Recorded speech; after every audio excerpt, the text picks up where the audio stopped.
بسم الله الرحمن الرحيم إن الحمد لله نحمده ونستعينه ونستغفره ونعوذ بالله من شرور أنفسنا ومن سيئات أعمالنا من يهده الله فلا مضل له ومن يضلل فلا هادي له وأشهد أن لا إله إلا الله وحده لا شريك له وأشهد أن محمدا عبده ورسوله أما بعد فإن خير الكلام كلام الله وخير الهدي هدي محمد صلى الله عليه وسلم وشر الأمور محدثاتها وكل محدثة بدعة وكل بدعة ضلالة.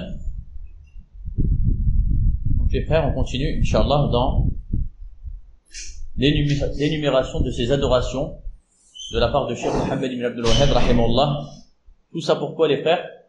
Pour acheminer dans la voie d'Allah subhanahu wa ta'ala et d'appliquer ces adorations. De les mettre en œuvre durant notre vie si on veut la réussite. D'accord? Donc, ces choses-là qu'on apprend, ce ne sont pas des choses comme on a appris à l'école avant. Des choses qu'on apprend après qu'on va oublier plus tard, ou qui n'ont pas d'importance.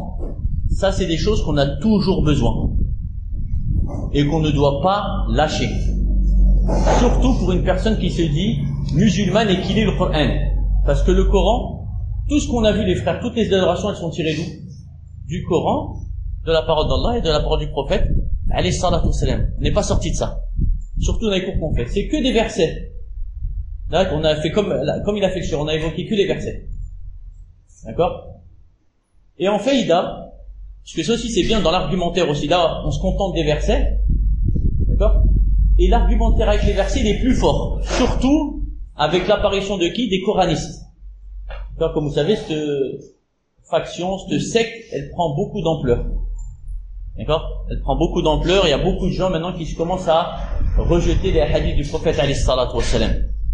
Donc le fait de se concentrer sur le Coran et de ramener les versets du Coran, c'est important. Pour ça même Cheikh rahimahullah dans le Usul Thalatha, quand il a ramené sur Arkan al-Iman, sur les fondements de la foi, an tu'mina billahi wa malaikatihi wa kutubihi wa rusulihi. Il aurait pu se contenter du hadith du prophète alayhi sallam, parce que c'est ça la base. Mais il a ramené quoi aussi? Il a ramené aussi les versets où Allah il nous dit donc qu'il fallait croire en Allah, en ses anges, en ses messages, etc. Il a ramené, il a sorti ça de quoi? Aussi de la parole d'Allah subhanahu wa ta'ala. Donc on est arrivé sur le tawakkul. Et je voulais parler d'une chose importante. On a dit le tawakkul, ça rentre aussi dans les choses mondaines. Le fait de placer sa confiance aussi dans le mariage. Que ça c'est un sujet qui est important. On a parlé du tawakkul fi da'wati an-nas ila at-tawhid, le fait d'appeler les gens à l'adoration d'Allah seul. Donc on a dit aussi que le tawakkul il rentre même dans les choses qui sont mondaines. Et dans ce domaine-là en particulier, il y a un manquement. Le fait de placer sa confiance dans quoi? Dans le fait de chercher une épouse ou pour la sœur de chercher un époux qui lui convient. Beaucoup on voit ils ont un manquement dans quoi? En fait dans leur tawakkul. Pourquoi? Parce qu'ils passent par des chemins qui sont quoi? Qui sont tortueux, qui sont haram. Maintenant, même parmi les frères et les sœurs, on entend des gens dire qu'ils peuvent pas se marier sans faire connaissance. C'est grave quand même. C'est-à-dire ça, on entend ça de frères qui se disent suivre le minhaj, etc. D'accord? Ils veulent faire connaissance avant. Ou plus sournois encore, des gens qui vont s'immiscer dans le groupe des frères en ce qui concerne les sœurs et inverse. Donc on voit que toutes ces choses-là, c'est dû à quoi les frères? Un manque de confiance en Allah. La personne, elle se sent désespérée, elle sent qu'elle va pas trouver, qu'est-ce qui va se passer? Il va rentrer dans les causes qui sont quoi? Qui sont interdites pour parvenir à ses vies. Comment cette personne après, elle peut espérer de quoi? Elle peut espérer la baraka dans son couple. Comment elle peut espérer ça? La personne est censée vouloir se rapprocher d'Allah et de se préserver de zina, et la voilà qui prend quoi? Tous les chemins qui y mènent. Tous les chemins qui y mènent en prétendant vouloir se préserver. Ça fait penser à qui ça les frères? Les ikhwan muslimines qui disent on veut le jugement d'Allah, on veut la loi d'Allah qui soit appliquée, en passant par quoi? Par la démocratie. Regardez. Un but, mais le chemin qui y mène c'est exactement l'inverse de ce qu'ils veulent. C'est-à-dire toutes les causes elles sont faites en fait pourquoi? Pour aller dans un mauvais endroit. Donc sur ça c'est un rappel les frères de craindre Allah Azza wa Jal, surtout dans ces domaines-là. Et arrêter de trouver des fausses excuses en disant oui mais je suis en train de chercher une sœur, ou une deuxième, ou une troisième, etc. Et tu passes à quoi? Ton temps à quoi? À chercher. Mais de manière mauvaise. D'accord? On n'a pas dit que c'était interdit, mais le faire dans les règles de l'art. Et c'est là où tu seras respecté. Et ça, on parle surtout pour ceux qui veulent se marier avec une deuxième ou une troisième. Tu te feras respecter quand tu feras les choses proprement. D'accord? Tu le feras les choses dans les règles.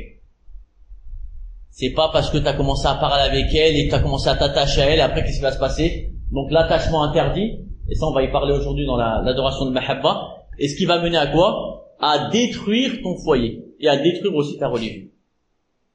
D'accord les frères? Donc ça c'est un rappel aussi de craindre Allah. Même si la personne elle habite dans une contrée lointaine, même si elle dit elle connaît personne, etc., Allah il va lui ramener la personne qui lui convient, bidnillah. Comment les frères? Par où? Min haythu la yahtasib. On revient toujours à ça. D'une manière dont il ne s'attendait même pas. C'est ça la promesse d'Allah. La promesse d'Allah, elle se réalise quand tu vois que pour toi, tout est fermé.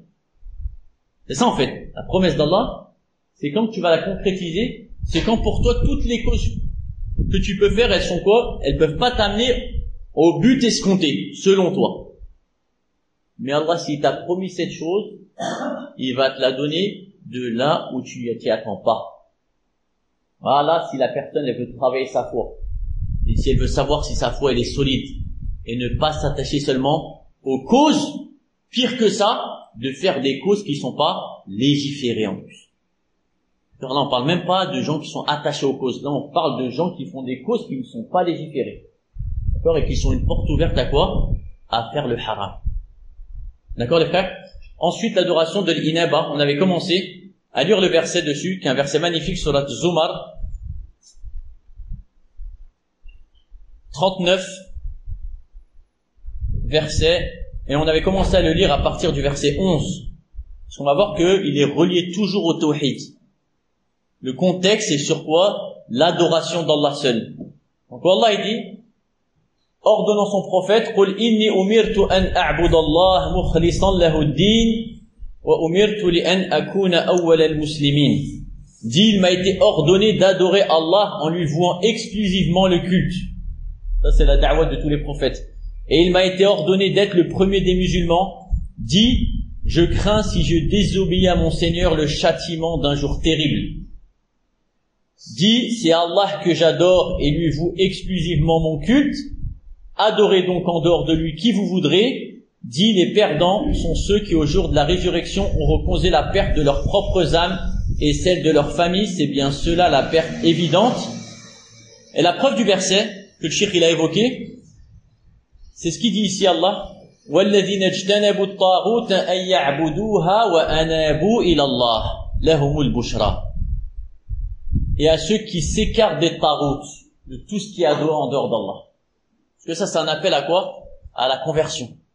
La base, la plus grande des conversions, c'est quand on sort du plus grave des péchés.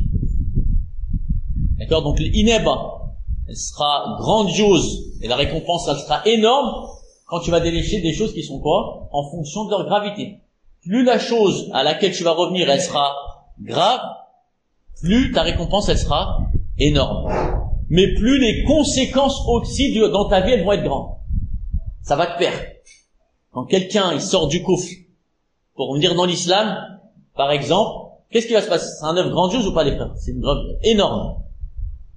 D'accord? La récompense, elle est grande ou pas? La récompense, elle est grande. Mais aussi, les embûches par laquelle elle va passer, ça va être quoi? Ça va être énorme aussi. Ça va de pair. C'est-à-dire, quand tu prétends avoir une grande récompense, c'est que normalement, tu dois passer par un chemin qui est vraiment très tortueux, que ça va être très difficile. Comme on a vu pourquoi pour la hijra. Quand tu prétends dire que je suis muhajir, d'accord, et qu'il y a une grande récompense auprès d'Allah, forcément, dans ta vie, ça va pas être forcément facile tout le temps. Ça va pas être forcément facile. Tu vas passer par des épreuves. Parce qu'Allah, il va te tester. Ta sincérité, ta véridicité, etc., etc. Forcément, tu vas devoir y passer. Et donc Allah dit, et à ceux qui s'écartent des taroutes pour ne pas les adorer, tandis qu'ils reviennent à Allah. C'est ça, wa anabu ila Allah. Alors, qu'est-ce qu'ils ont ces gens? Lahumul bushra, à eux la bonne nouvelle.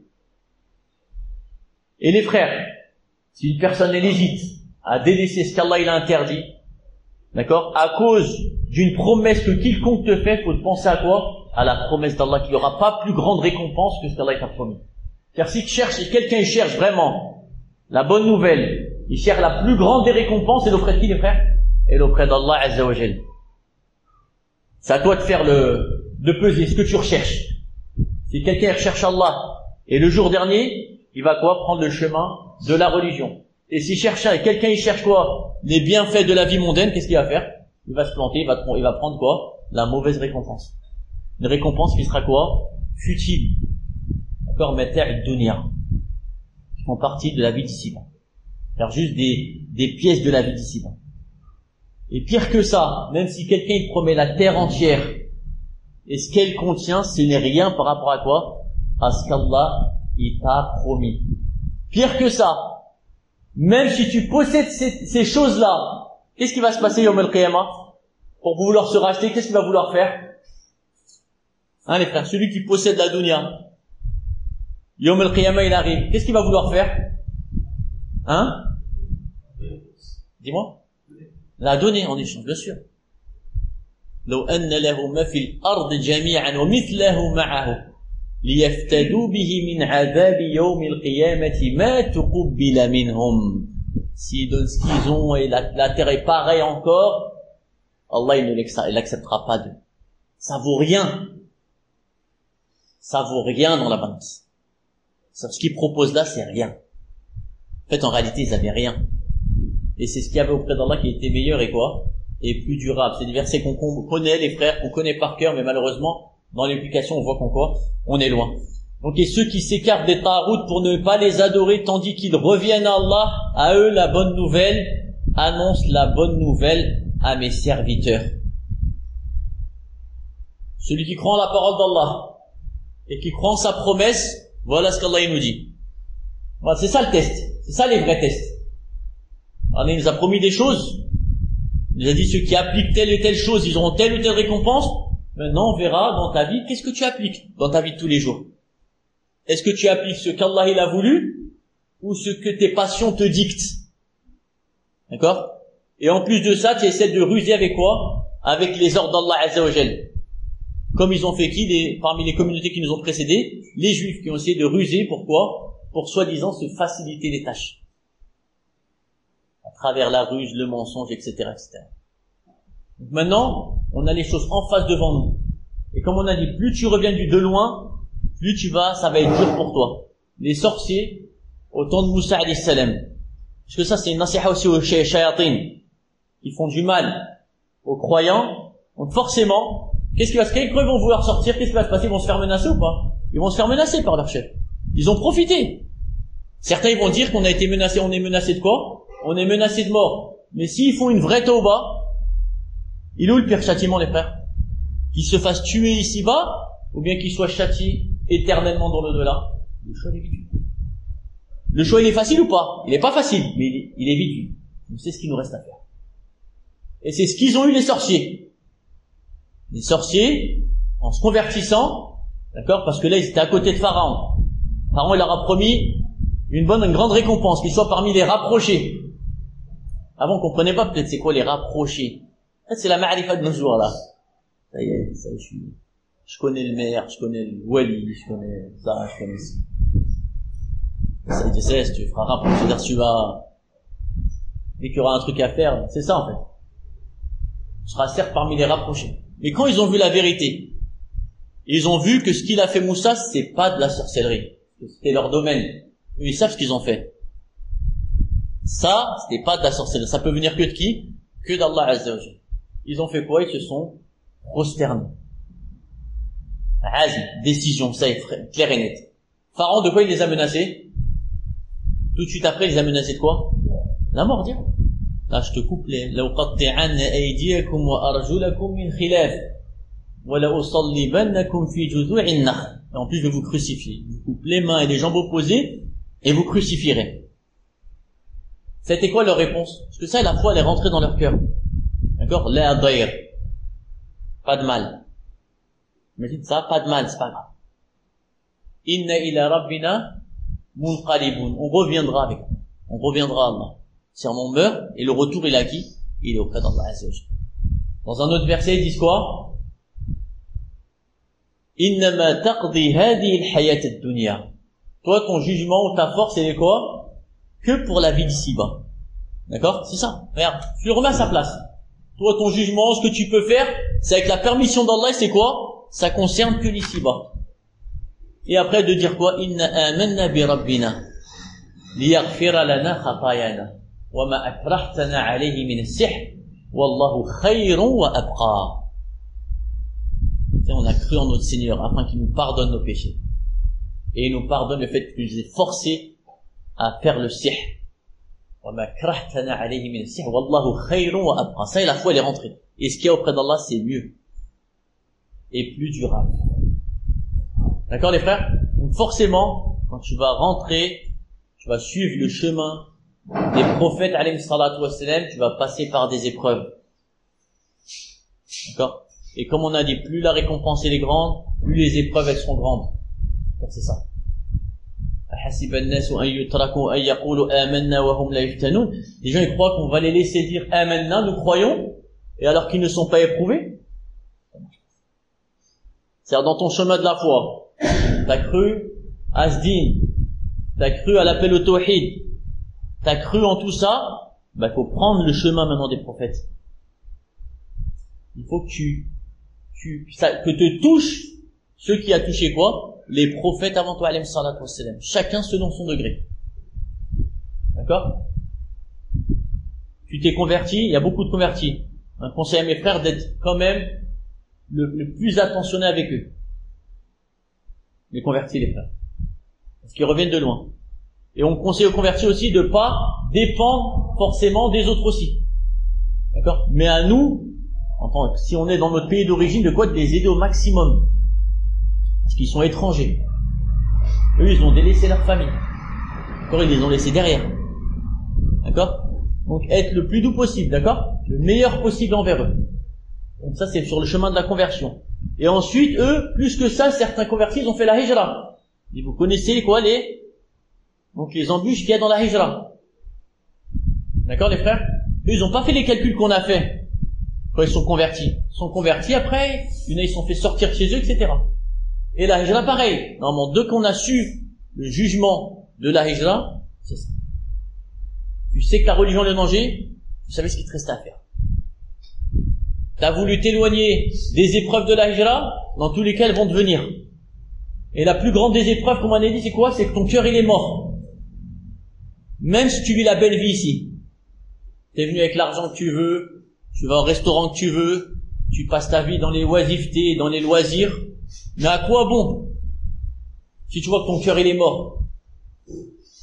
Même si tu fais toutes tes salawats à la mosquée, même si tu vas en ibada, tu vas en umrah, etc. Si tu vois que ton cœur il est mort, ça c'est la sonnette d'alarme. Si tu vois que tu n'avances pas dans ta religion, ta salade c'est toujours la même depuis longtemps. T'es pas concentré, toujours les mêmes choses. Tu y vas comme un automatisme. Ça sert à quoi? En fait, t'es resté au point mort où tu recules, sans t'en rendre compte. Sans t'en rendre compte. Donc ça, les frères, faut toujours se faire une auto-évaluation, j'en suis. Même si les éloges des gens, elles vont en crescendo. Les gens ils continuent à te faire des éloges, ou t'es connu des méchéirs et tout. Tu te connais toi-même. Tu te connais toi-même. Tu sais ce qu'il en est. Hein? Parce qu'on a fait on a pris l'intention de quoi? De l'apparence seulement. On a se remettre en cause des fois. Et de chercher à l'intérieur. Ça le plus important, chercher à l'intérieur, pour de vrai, ce qu'il y a en nous. Est-ce qu'on craint réellement Allah? Au moment d'épreuve, comment on est? Est-ce qu'on arrive à tout de suite le premier mensonge? Comme ils disent, comme Allah dit sur les hypocrites, لو يجدون ملجأ أو مغارات أو مدخلا لولوا إليه. C'est en temps de djihad. S'ils trouvent une grotte ou un moyen de se cacher, ils seraient précipités dessus. Est-ce qu'on est pareil quand pour se sortir d'une dette ou quelque chose, on se précipite dans le mensonge. Tout ça pour éviter un tel méfait selon nous. Est-ce que ça sera bénéfique? Même si tu l'as évité ici-bas, la dette elle va rester, les frères, ou pas? La dette elle est consignée. Même s'il y a un shirk qui t'a appuyé, C'est-à-dire là, faut revoir tout, là, faut revoir la religion du début. Si ça, maintenant, ça arrive à te tromper, que parce que tu as eu l'aval d'un shirk pour voler ton frère, tu crois que t'es préservé, il faut revoir ton dîme depuis le début. C'est-à-dire, t'as pas compris. Ou en fait, tu cherches le monde d'ici-bas, tu cherches juste ce que disent les gens de toi. Et ça, c'est les sifettes de qui, les frères? Si c'est ça que tu recherches, bah, tu vas l'avoir. Tu peux l'avoir. Avec une certaine éloquence, avec des mensonges, tu peux l'avoir. Mais est-ce que dans l'au-delà, ça va être bénéfique? Ça va être contre toi, Yom al-Qiyamah. C'est-à-dire, t'as oublié le jour dernier. T'as oublié qu'Allah, quand tu lis les versets, tu lis avec le tajwid, وَحُصِّلَ مَا فِي الصُّدُورِ أَفَلَا يَعْلَمُ إِذَا بُعْثِرَ مَا فِي الْقُبُورِ. Ne savent-ils pas que quand les tombes, elles seront bouleversées, d'accord? Elles vont s'ouvrir. Et qu'Allah, il va te redonner vie. وَحُصِّلَ مَا فِي الصُّدُورِ. Et qu'on saura ce qu'il y a dans les cœurs.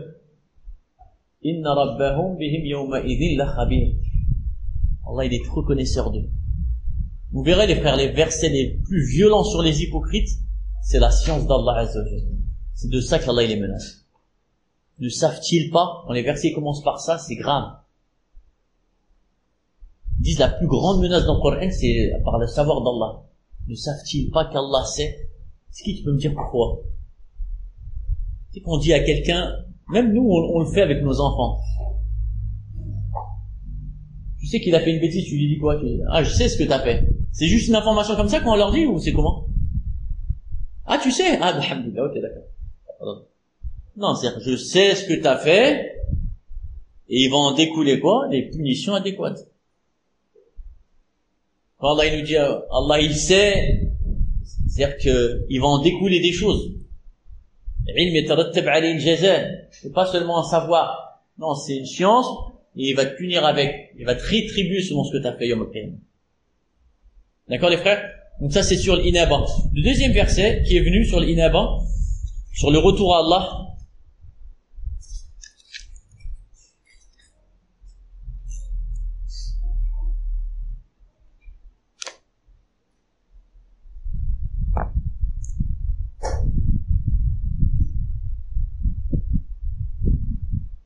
C'est entre Hud alayhi salam et son peuple. Donc tous les versets ils se ressemblent sur l'appel au tawhid des prophètes alayhi salatu wassalam.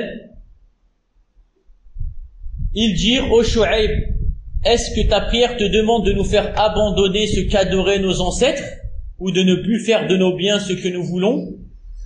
D'accord, ils se demandent. C'est ton Seigneur qui nous demande de quoi? De délaisser le shirk, de délaisser l'injustice et d'arrêter de faire soi-disant avec notre argent ce que nous voulons. Est-ce on fait ce qu'on veut, les frères, avec notre argent? C'est pas ce qu'on veut. Toi, tu dois faire ce qu'Allah t'a ordonné. C'est une erreur de dire je fais ce que je veux. C'est une erreur, ça. Tu fais pas ce que tu veux. Tu dois faire normalement ce qu'Allah t'a ordonné avec ton argent. Ça, c'est une MNA qu'Allah t'a donné, c'est tout. Et ce que tu dois faire, c'est quoi? C'est ce qu'Allah t'a ordonné. Ça, c'est les paroles de qui, ça? Ça, c'est les paroles de ceux qui prétendent qu'ils méritent cette chose-là. Qui prétendent que c'est un dû à eux. Eux, ils le disent. Parce qu'ils reconnaissent pas le Seigneur de l'univers. Mais toi, si tu sais que tu es une créature d'Allah, et que c'est Allah qui te l'a donné, qu'est-ce que tu devrais faire? Faire ce qu'Allah t'a ordonné. Parce que tu sais que tu es une créature d'Allah, c'est ton serviteur. Allah t'a ordonné des choses, tu dois lui obéir. Ça, c'est les paroles de qui, ça? C'est les paroles de ceux qui ne croient pas en Allah. Je fais ce que je veux. Pas ce que tu veux. Pareil, au bled, ils le disent, ça. Chacun, il débarrasso. Ce sont ça. Dans le sens où chacun est libre de faire ce qu'il veut. Non, non, non. D'accord? Sur ça, comme on a dit, il n'y a pas de tolérance.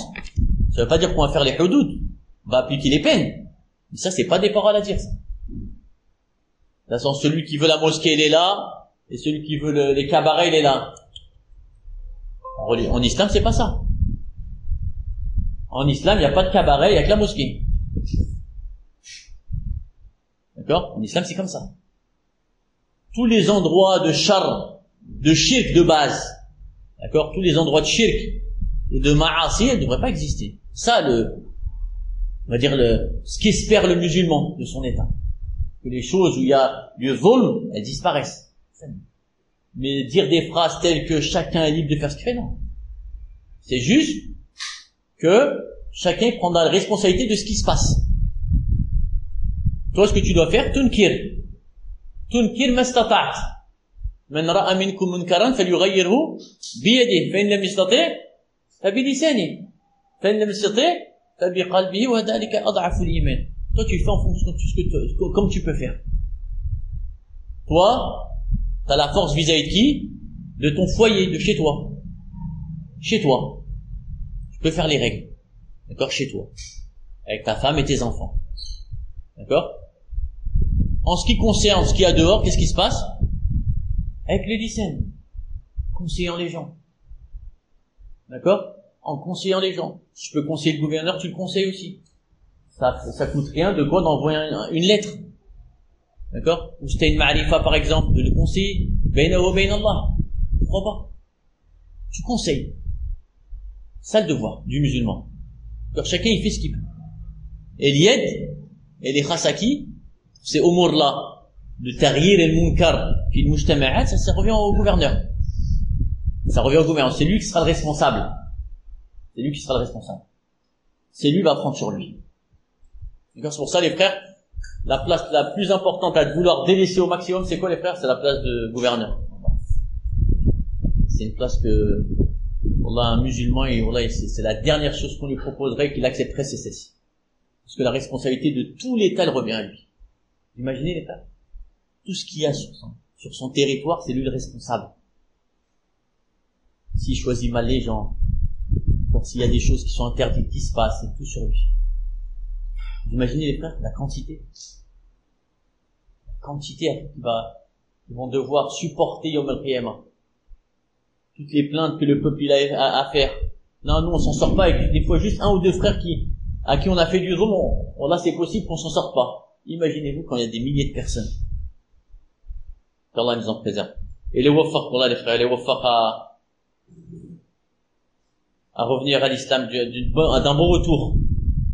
Donc il dit, ô mon peuple, voyez-vous, si je me base sur une preuve évidente, et s'il m'attribue de sa part une excellente donation, je ne veux nullement faire ce que je vous interdis, je ne veux que la réforme autant que je ne le puis, et ma réussite ne dépend que d'Allah, en lui je place ma confiance, et c'est vers lui que je reviens repentant. Ça le shahid.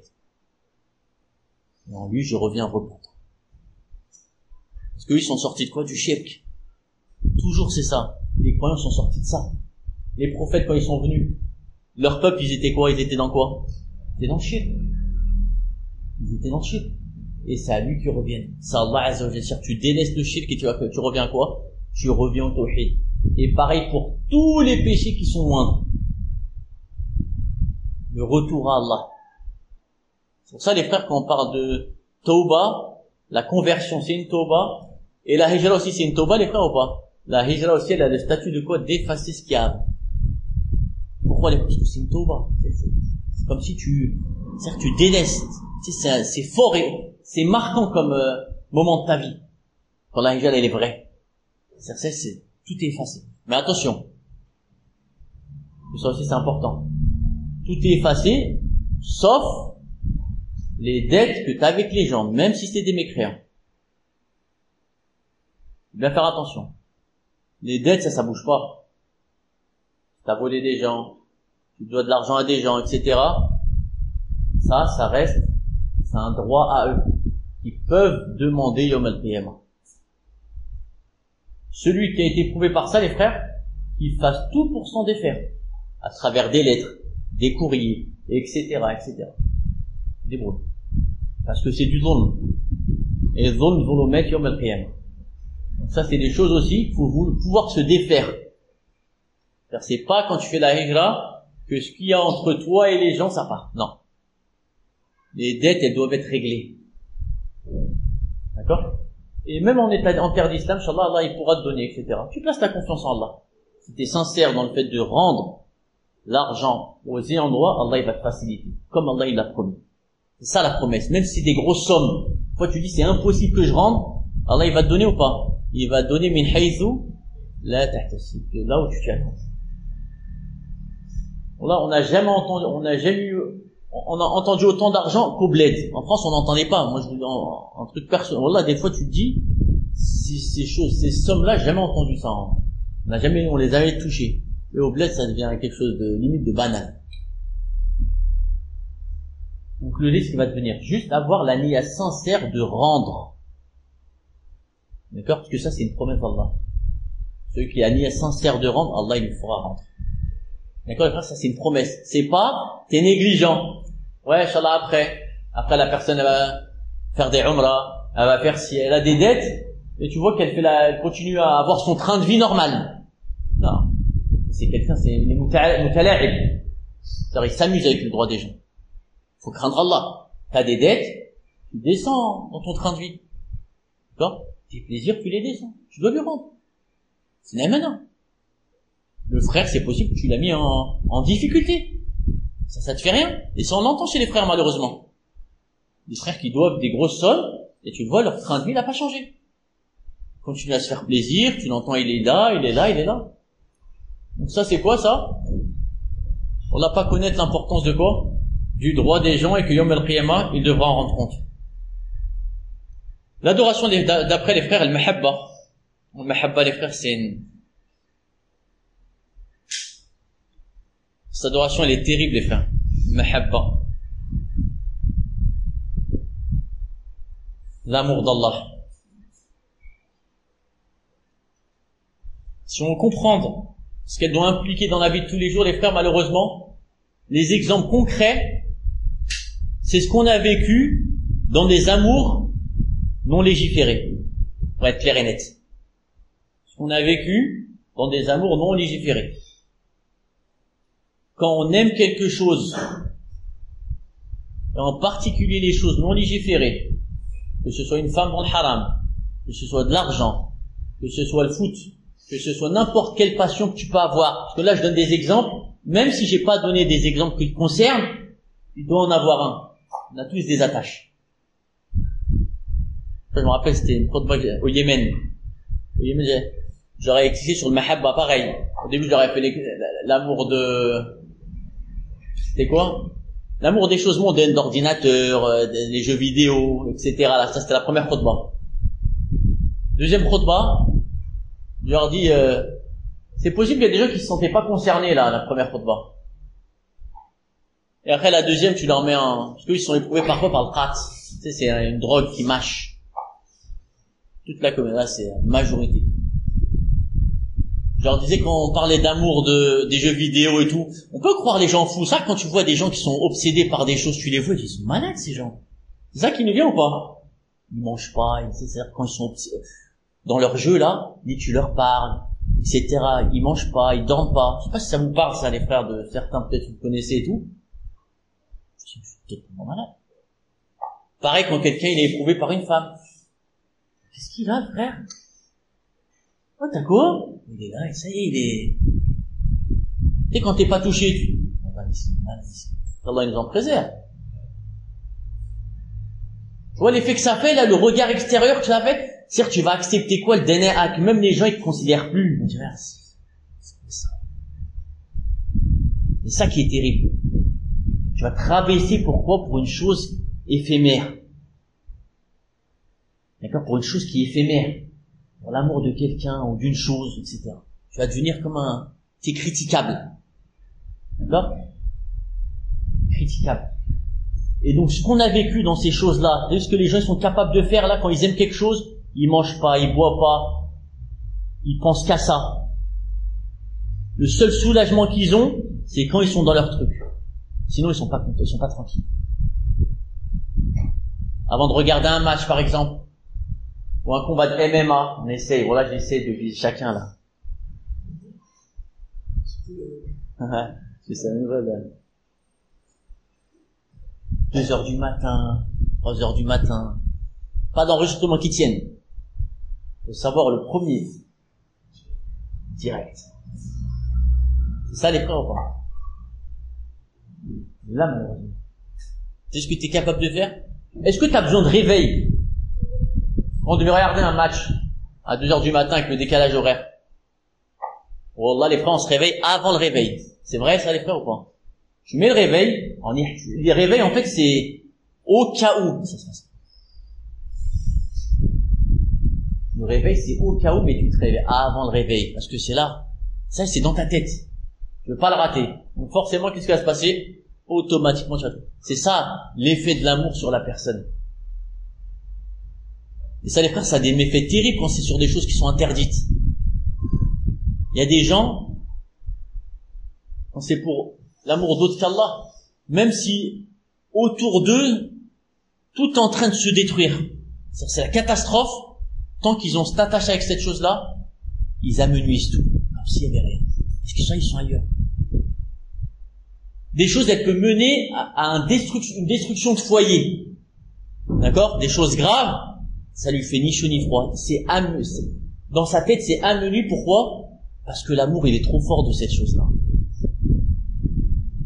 Quand Allah, il nous dit, وَأُشْرِبُوا فِي قُلُوبِهِمُ الْعِجْلَ بِكُفْرِهِمْ, dire, leur cœur, il a été épris de cette chose-là. T'imagines? Des gens, ils ont été éprouvés par l'amour d'autre qu'Allah en aimant ces choses-là comme on aime Allah ou plus. Vous imaginez, les frères, jusqu'où ça peut aller? Des choses dérisoires. Les enfants d'Israël, ils étaient éprouvés par le veau d'or. Une fois qu'on lit les versets, on n'arrive pas à imaginer. Comment c'est possible? Comment c'est possible? Que certains, ils ont dit, c'est la divinité de Moussa. Hada ilahukum wa ilahu Moussa fanas. Ils ont dit que c'est la divinité de... Notre divinité, celle de Moussa. Tout ça parce qu'ils ont été impressionnés par une chose. On sait pas c'est quoi. C'est vrai que ça nous parle pas. Au personne, ça me parle pas. Peut-être ceux qui ont plus de connaissances sur ce mugissement qu'ils ont fait, le veau d'or, qu'est-ce que c'était? Tellement c'était grave. Il y a une faïda en langue arabe. Ça, elle est magnifique. Quand Allah, il nous dit quoi donc? Innal ladhina ittakhadhu al-ijl. Ceux qui ont pris le veau. Ittakhadha, c'est un verbe qui a deux maf'ul bih. Ça, c'est rapide. Ceux qui ne comprennent pas, ma'alish. Innal ladhina ittakhadhu al-ijl. Ceux qui ont pris le veau en divinité. Normalement, c'est ça. Ceux qui ont pris le veau en divinité. Allah, il a pas mis ce mot-là. Ilahatan. Innal ladhina. Ceux qui ont, il a juste dit ceux qui ont pris le veau, ils subiront un châtiment. Tellement c'est honteux pour ces gens-là de l'avoir pris en divinité. C'est honteux. Comment? Un veau, tu vas le prendre pour divinité. Et Moussa, qu'est-ce qu'il en a fait après? Il l'a brûlé. Ça y est. C'est pour l'enlever de... Parce que ça vaut rien. D'accord, les frères? Donc la plus grande des mahabba en dehors d'Allah, c'est quoi? C'est le mahabba shirkiya. C'est quand tu prends quelque chose comme divinité en dehors d'Allah. Tu l'aimes comme on aime Allah. Et là, c'est le shirk akbar. Comme ils ont fait quoi? Tous les mouchriquines. À toutes les époques.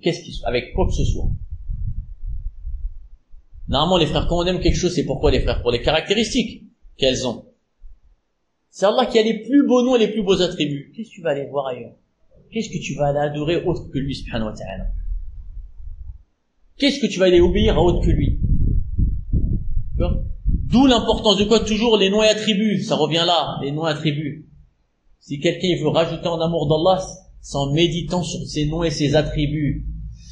Quand on s'attache aux gens riches, c'est pourquoi, les frères? C'est pour leur argent. Ça, quand on s'attache aux gens riches, on se rapproche d'eux, c'est pourquoi? Pour leur argent. C'est qui le riche, les frères, par excellence? C'est Allah Azza wa Jalla. C'est juste à oublier. C'est Allah. C'est à lui que tu dois demander de te rabaisser à des personnes. C'est ça qu'on oublie. Tout ce que tu recherches, c'est Allah qui le possède, subhanahu wa ta'ala. Tout ce que tu recherches. D'accord? Donc vous avez compris la mahabba shirkiya? C'est ce qu'Allah il a dit. Donc, وَمِنَ النَّاسِ مَن يَتَّخِذُ مِن دُونِ اللَّهِ أَنْدَادًا يُحِبُّونَهُمْ كَحُبِّ اللَّهِ. Il y a parmi les gens qui prennent en dehors d'Allah أَنْدَادًا, des associés, qui les aiment comme on aime Allah. Donc là, ils sont comme on aime Allah. Le même degré. Est-ce que c'est possible, ça, les frères? Est-ce que quelqu'un, il est يشارك الله عز وجل في صفاته? Est-ce que quelqu'un, il se rapproche d'Allah Azza dans ses sifat? C'est Allah qui a la perfection. C'est Allah qui a la perfection. Comment tu vas quoi? Tu vas vouloir te rabaisser avec des gens. Pour autant, est-ce qu'on a le droit d'aimer des personnes? C'est important, c'est vrai. Est-ce qu'on a le droit d'aimer des personnes? Tu les aimes en fonction de leurs caractéristiques, mais au degré qu'ils possèdent. Toujours comme on a dit dans toutes les adorations. Au degré qu'ils possèdent. T'exagères pas. Un savant, pourquoi on l'aime? Pour sa science. Voilà, c'est tout. Mais sans exagérer dessus. Sans dire qu'il peut pas se tromper, qu'il peut pas parler sans science. Tu vas faire du roule ou à la fin tu vas lui obéir dans tout. Et ça, c'est ce qu'on a vu. Savant ou pas, tu dois pas lui obéir dans tout. S'il dit de faire du zulm à quelqu'un, par exemple, tu vas lui obéir, toi? Non, tu lui obéis pas. Même si c'est shirk intel. Les choses interdites, tu fais pas. Parce que ça, c'est arrivé, ça, les frères. C'est arrivé que des gens, ils demandent des choses et les gens, ils vont faire. Sous prétexte, parce que c'est shirk qui lui a dit. Mais, au-dessus du shirk, qui, les frères? Rabbul Alamin, t'as oublié que tu auras des comptes rendus à lui? Toi, ton but, c'était de se rapprocher de ce shirk-là, qu'il soit content, toi, dans tout ce qu'il fait, dans tout ce qu'il te demande. T'as pas le droit. Ce représentant-là, tu vas dire quoi? C'est le shirk qui m'a dit? C'est une excuse valable, ça, les frères? Allah, il a ordonné, il a appelé à obéir à qui? À lui, subhanahu wa ta'ala. Et t'obéis aux savants, dans l'obéissance à qui? Dans l'obéissance à Allah azza wa jal. Il n'a pas une obéissance mutlaqa. C'est compris, les frères, ou pas? Il n'a pas une obéissance aveugle. Sinon, tu rentres dans le ta'assub. Tu rentres dans les choses qui sont graves. C'est compris, les frères, al-mahabba? Donc, celui qui veut travailler sa mahabba, les noms et attributs d'Allah, méditez dessus. Méditez sur ses noms et ses attributs. Et c'est quand tu vas avoir une foi ferme dans ça, c'est quand tu vas le vivre dans la vie de tous les jours. Quand tu vas le vivre, qu'Allah c'est le Razzaq. T'as délaissé une chose pour Allah. T'as fait la hijra. T'as souffert, et qu'Allah il t'a donné mieux. Tu vas comprendre, ouais, na'am. Tu vas dire, ouais, c'est Allah le Razzaq, ça. J'ai délaissé pour lui, il m'a donné mieux. C'est quand tu vas le vivre. C'est pas en disant avec ta bouche, c'est Allah Razzaq. Tous les gens au bled, ils disent c'est Allah Razzaq ou pas? Tous ils le disent. Mais dans l'application, tu vas voir. Ils font pas salat à l'heure, il y en a ci, il y en a ça. Ils sont tous convaincus que c'est Allah Razzaq. Mais est-ce que ça implique ce nom dans ta vie de tous les jours? Il n'y a pas. Ils n'ont pas compris que ce qui a été ordonné, c'est quoi? C'est délaisser cette chose pour Allah, parce que c'est une chose où tu peux pas faire ta religion complètement, et savoir qu'Allah, il va te quoi? Il va te donner mieux. Et tous ces noms, c'est leur donner leur sens. Leur donner leur sens. Dans ta vie de tous les jours. Voilà ce qu'il faut.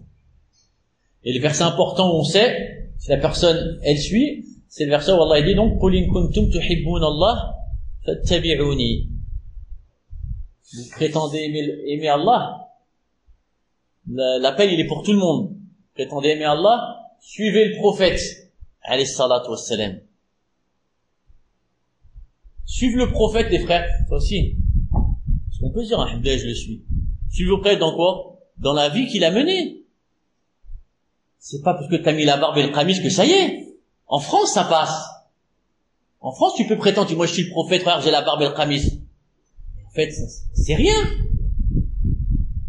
Tu serais en Afghanistan, tu serais comme tout le monde. Avant, nous, les repères, c'était quoi pour quelqu'un qui est dans le djinn? Barbe et qamis, tu vas dans un pays musulman, ça y est. Tu vas en Égypte, tu paries le nom. Et il y en a ça, Erwan, il y en a ci, il y en a ça. Ça ne peut rien dire. Et quand on dit suivre le prophète, c'est quoi? Suivre la voie qu'il a prise.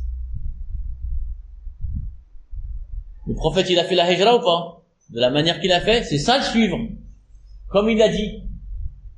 Dans tout, tu dois le suivre. Alayhi salatu wassalam. D'accord? Tous on est concernés. Et les gens souvent, parce que là, ça rentre dans le maulid en plus, là. Ils disent on aime le prophète, donc on fête l'anniversaire du prophète alayhi sallam. C'est une règle, wallah les frères, c'est une règle, elle est valable. Il l'a évoqué chez l'islam. Ceux qui fêtent, c'est ceux qui sont le plus loin de lui. Ceux qui fêtent la vie du prophète, c'est la naissance du prophète, c'est ceux qui sont le plus loin de lui. Parce que eux, ils le suivent pas tout le temps. Ils ont besoin d'un petit rappel, ils ont besoin juste un jour dans l'année. C'est comme ceux qui font la fête des mères, les frères. C'est qui nous a appris la fête des mères? C'est les kofars. Et leurs parents, ils sont où? En maison de retraite. Ils sont où leurs parents? C'est la fête des mères, la fête des pères. C'est quoi? Ils sont où leurs parents? Ils jettent. Dès qu'ils tombent malades, allez. Et ils aimeraient bien Ça les arrange, en plus, l'euthanasie qui arrive, là, s'ils peuvent allez, ils s'en débarrassent plus vite, comme ça, ils gardent l'héritage. C'est compris, les frères? Donc, c'est qui fait ces trucs-là? C'est les gens les plus éloignés dans la concrétisation du vrai amour. C'est compris, les frères, ou pas? C'est les gens les plus loin. C'est eux qui font ces choses. Le vrai suivi du prophète Hashem, c'est le suivi de sa voix, alayhi salatu wassalam. D'accord? Et ce serait bien de pouvoir se reconnaître dans les versets. Ça, c'est fort, ça. A vécu des choses qu'ils ont vécues. Et tu auras une part de ce qu'ils ont eu aussi. D'accord? Comme récompense. La personne, ta récompense, elle sera en fonction de quoi? De ce que tu as vécu dans le chemin, dans la voie d'Allah Azza wa Jalla. Si tu vois que ta voie, il y a rien, tu vis rien dans la vie de tous les jours, c'est quoi? En fait, ça, c'était la vie des Ikhwan en France. Tu te rappelles la vie des Ikhwan quand on commence dans le dîn, tout est halal. Tu peux écouter de la musique, tu peux faire l'irtila, tu peux faire... En fait, il y a rien. Et tu continues ta vie, ton train-train normal. L'islam, c'est pas ça. L'islam, comme on a dit, ta vie, elle doit être quoi? Bouleversée, je le dis, je le répète. Chacun, il a des épreuves à passer et à affronter. C'est le moment, les frères. Parce qu'il n'y a pas que vous, il y a des gens qui écoutent, etc. Il y en a qui sont encore en France. Ça, c'est des rappels. Ils ont des choses à affronter. Tu dois prendre ton courage, placer ta confiance à Allah et bismillah. Et t'accrocher à Allah Azza wa Jalla, sincèrement. Et Allah te sauvera. Donc d'accord les frères? Donc la mahabba, c'est la chose la plus importante à concrétiser. Le cœur, il est fragile. Le cœur, il s'attache. Wallah, le cœur, il s'attache, les frères.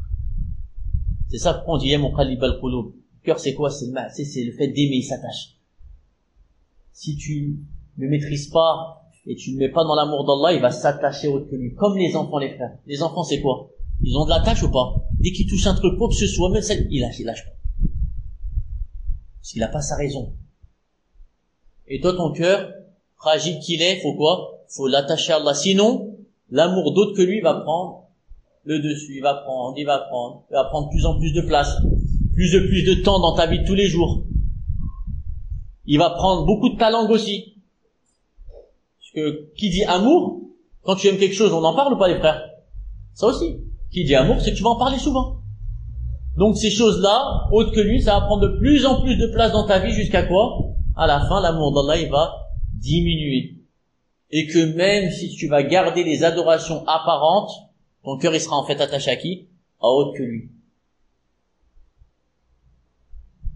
Avant de regarder un match, comme ça, c'est clair. Il y a un choc ou pas? Il y a une joie quand plus le temps il arrive ou pas les frères? Avant de regarder quelque chose qu'on aime. Tu regardes toujours, c'est pas encore? Ça ou pas les frères?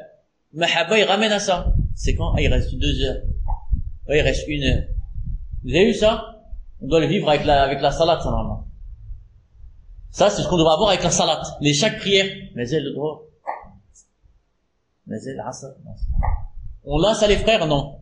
L'amour, il a quoi? C'est tout. Et ça, c'est tout le monde, hein. Je m'exclus pas, hein. Tant qu'on n'a pas ça, d'ailleurs, dans ta vie, si t'avances, t'étudies, t'apprends le Coran, tu vas en Égypte, t'as ça, et ça reste encore toujours, le cœur, il est toujours comme ça, c'est qu'il y a un problème. On n'a pas pris les bonnes choses, ou elles sont pas encore entrées dans notre cœur. Clair et net. Comme on a dit, même si t'as tout ça, tu vas étudier, t'apprends le Coran par cœur, avec le tajwid, t'as des tests qu'il y a, t'as ça, ce sera toujours la même chose. T'auras pas avancé. T'auras pas avancé. Ça, je le dis, je le répète, pour pas se faire tromper par les autres. Pas croire sur nous ce qu'on n'est pas. Tant que ça n'a pas avancé. Toi, t'as fait une silsila, de la aqida, d'usul thalatha, t'as fait avec ça, t'as payé, et que t'es toujours le même, voilà, c'est mieux de pas le dire. C'est mieux de pas le dire. C'est maintenant, on se vante, les gens, ouais, j'ai fait une silsila avec Cheikh Foulen. Et t'es où, là? Ça, il m'a avancé tout. Non, t'as honte. Tu dis, j'ai fait une silsila et t'es là-bas. Pas. C'est comme si tu travailles un métier, là, bizarre, c'est un métier où, je sais pas, un métier, on va dire, qui a pas besoin de diplôme, et tu dois, j'ai un bac plus 10 en médecine. À part te dire, mais tu fais quoi dans ça? Tu vas juste ramasser des critiques ou pas les frères? Juste ça. Et tu dis rien, c'est mieux. Travaille comme tu fais, classe. Pareil pour la aqida, dis pas. Tu dis, j'ai fait une silsila et ça et ça, et j'ai ça et j'ai ça. Et à la fin, toi, tu sais de toi-même ce qu'il en est de toi. Mieux ne sait pas en parler. Donc tout ça, les frères, juste pour nous dire que Wallah, on est loin. Et qu'il faut faire tout le temps une remise en question. Voilà, moi, c'est ça que je veux à travers ces cours. Ceux qui imaginaient qu'ils allaient dire, ouais, j'ai fait ce livre-là, et j'avance dans le talab al-ilm, c'est pas ça. Pas avec moi, voilà. Le truc, c'est quoi? C'est quoi que tu fasses, savoir réellement où t'en es. Savoir réellement où t'en es entre toi et Allah Azza wa Jalla. Et ça, il y a que Allah qui peut le savoir, parce que c'est des choses qui sont quoi? À l'intérieur. Si tu cherches ce que voient les gens, frère, ben, c'est quoi qui va être touché, les frères, forcément? La sincérité. C'est que ça, faut revoir les cours de la sincérité, qui est Allah. Parce que espérer des gens, les frères, alors qu'ils n'ont rien t'apporter, Allah, c'est un désastre pour la personne. C'est compris, les frères, ou pas? Donc, la mahabba. Travailler sur la mahabba. Pareil pour les enfants, les habituer à aimer Allah Azza wa Jalla. La mahabba, aimer. Connaître Allah, réellement. Et pas leur raconter comme si c'est des contes. Il y en a, ça reste toujours beau. Comme la vie du prophète, alayhi salam, il y en a, les ikhwan, ils racontent la vie du prophète, alayhi salam. Mais ça reste, le prophète a fait ci, mashallah, Allahu akbar. Oui, le prophète, alayhi salam, il a fait ça, mais dans leur vie, rien ne change. D'accord? Il a fait ça, mais on apprend ça, les frères, pour l'appliquer dans la vie de tous les jours. Le prophète a fait hijra, après des ci, des ça c'est pas pour raconter des histoires. Ça, c'est pour prendre pour exemple et l'appliquer. Et ça, tes enfants, ils vont le voir. T'es responsable vis-à-vis d'eux. S'ils voient que toi, t'es pas ferme dans ces choses-là, qu'est-ce qui va se passer? Même eux, ils vont pas te prendre en considération. D'accord, les frères? Faut être un exemple pour eux. On a des responsabilités. D'accord? T'as une responsabilité de tes enfants vis-à-vis de tes parents. Quand tu parles, tu dois placer sa confiance en Allah, ils vont te voir. Les gens, ils te regardent. Même tu le sais pas, toi, les gens, ils te regardent, ils te surveillent. Qu'est-ce qu'il va faire? Même les frères, ils te surveillent. Même les frères, nos frères, ils nous surveillent. Quand on fait la hijra, Allah, ils nous surveillent. Il est où le frère? Il est pas revenu encore? Il va bien et tout? Ça va, il a... Voilà. Eh ouais. C'est malheureux, mais c'est comme ça. Voilà, c'est pas que maintenant les... Voilà, tout le monde te surveille. Voir, t'as parlé, faut assumer. Et c'est vrai. Parce qu'ils attendent que le moment où t'assumes pas, comme ça ils te tombent dessus. Tu parles, faut assumer. Comme un homme. Jusqu'au bout. Wallah, c'est ça les frères. Ça, c'est une caractéristique que si on commence à l'avoir les frères, Wallah, on ferait peur à beaucoup de gens. Là, tu serais vraiment quelqu'un potentiellement dangereux. Surtout vis-à-vis des kuffars. C'est-à-dire, ça y est, ils te tiennent pas. Ça, c'est un grave problème pour eux. C'est lui, que Rabbil Alamin. Et c'est ça le cheminement qu'on va avoir, qu'on doit avoir. Pareil les parents. Ils vont pas dire, ouais, il est pas revenu. Oui, arwah, waldi, alash, ma dis. C'est une autre manière. Enrobé de rahma, arwah, alash. Et dès que tu reviens, pourquoi tu ne pas dit pas y aller? Ah ouais. T'avais dit de pas y aller. Et entre eux, je te dis pas ce qu'ils se disent aussi. Ah, wallah, miskin, gars, wallah. تبع في الناس هكذا راح ولا ما eh ouais et devant toi machin cool mais ouais ça sera plus respecté. C'est ça les frères qui se passe ou pas? Voilà, c'est ça. Quand tu changes quand tu dis faut qu'elle ait du poids, avant tout en toi-même. C'est pas des choses que tu dis de la bouche, faut vraiment qu'ils soient concrétisés. Et avec ça les frères ils vont te respecter, comme on a dit, ils vont te respecter. Même s'ils te critiquent. C'est ça qui est fort. Parce qu'en fait, nous, qui nous critiquent, ça ne change rien. Mais tu seras respecté. Allah, ils accepteront ce que tu vas faire après. Plus tard, Allah, ils accepteront. Il a fait pour le dîner. Et on a vu la promesse d'Allah se concrétiser sur lui. Et tu vas leur faire un appel à Allah que, même si tu resterais des heures avec leur en train de leur enseigner ça, ce serait pas pareil. Parce que tu l'as concrétisé sur le terrain. C'est compris, les frères?